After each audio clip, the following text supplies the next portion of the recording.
Hello guys, আপনারা কেমন আছেন? আশা করি অনেক ভালো আছেন। আমি গেমার ফ্রাইকেল। তো আমি এখন গেমিং থেকে আমার চ্যানেলটাকে আলাদা পার্ট করব। সেই পার্টটা হচ্ছে মোটিভেশনাল পার্ট। আমরা মোটিভেশনাল পার্টের ফার্স্ট ভিডিও আজকে। আপনাদেরকে খুব ধন্যবাদ আমাকে সাপোর্ট করার জন্য এবং 15 সাবস্ক্রাইবার করার জন্য।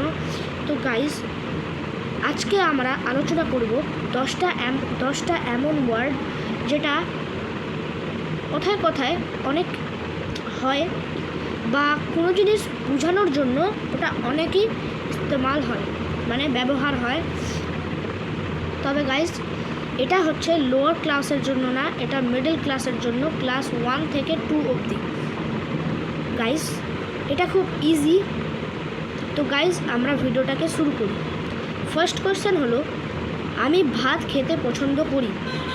তাহলে এটার ইংরেজি ট্রান্সলেশন করলে এটার ইংরেজি হবে I like to eat rice. I like to eat rice.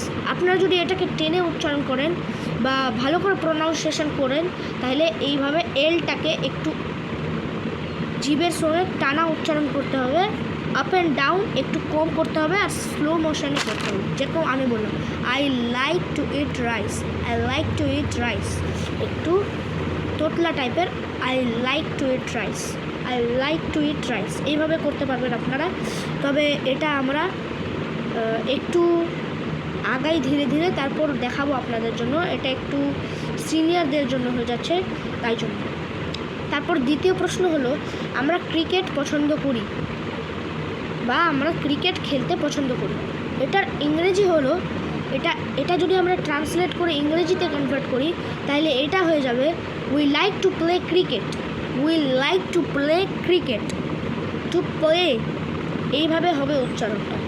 তৃতীয় কোশ্চেন হচ্ছে, আমি সঙ্গীত খুব পছন্দ করি।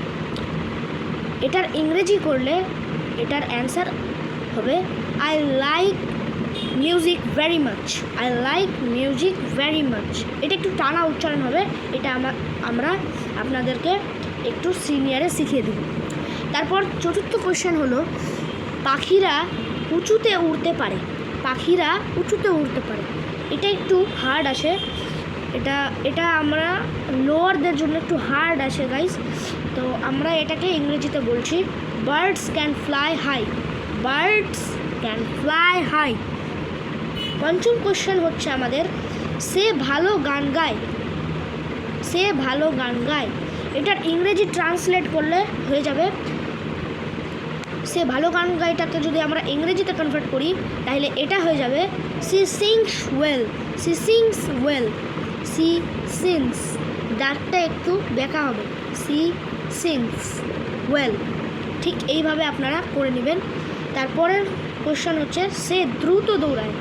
সে দ্রুত দৌড়ায়। এটা হচ্ছে যদি আমরা ইংরেজিটা ট্রান্সলেশন করি, তাহলে ট্রান্সলেশনের ফলে দেখা যায় সে দ্রুত দৌড়ায়টাকে আমরা ইংরেজিতে কনভার্ট করলে he runs fast. He runs fast. তারপর 7 নম্বর কোশ্চেন হচ্ছে, তোমাকে বই পড়তে হবে। এটার ইংরেজিতে যদি আমরা বার করি, তাহলে এটা একটু আলাদা হয়ে যাবে, you have to read books. You have to read books.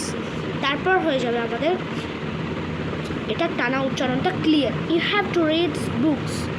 এই একটু মধুর টিউন লাগবে, you have to read books. তারপর হচ্ছে, বিড়ালেরা দুধ পান করে। বিড়ালেরা দুধ পান করে। Cats love to drink milk. Cats love to drink milk. Cats love to drink milk. এলটা উচ্চারণ একটু উঠা নিচা কম হবে। তারপর 9 নম্বর কোয়েশ্চেন হচ্ছে, মাছ দ্রুত সাঁতার কাটে পানিতে। এটাকে যদি আমরা ইংরেজি করি, তাহলে অ্যান্সার হবে fish can swim well in water. Fish can swim well in water. জিভটা একটু এই দিকে গিয়ে এইভাবে কাটা হবে জিভ। তারপর 10 নম্বর হচ্ছে, সে কফি খুব পছন্দ করে। এটা অ্যান্সার হচ্ছে he likes coffee very much. He likes coffee very much. Very মাচটাকে আমি কেমন করে করছি, জিভটাকে একটু তালুর সঙ্গে সেট করে, ভেরি মাচ, ভেরি মাচ। এভাবে আপনারা টানা উচ্চারণ করে নেবেন। আমি যেরকম স্টেপ বললাম ওরকম করে করলে আপনারা একটা নির্দিষ্ট পার্টে আপনারা আমার মতন জিনিয়াস হতে পারবেন। তাহলে আজকের ভিডিও এখান থেকেই, আশা করি ভালো লেগেছে আপনাদেরকে। ভালো লাগলে চ্যানেলটাকে সাবস্ক্রাইব এবং লাইক করবেন, আর কেমন লেগেছে ওটা কমেন্ট বক্সে জানিয়ে দেবেন। বাই বাই, আসসালামু আলাইকুম।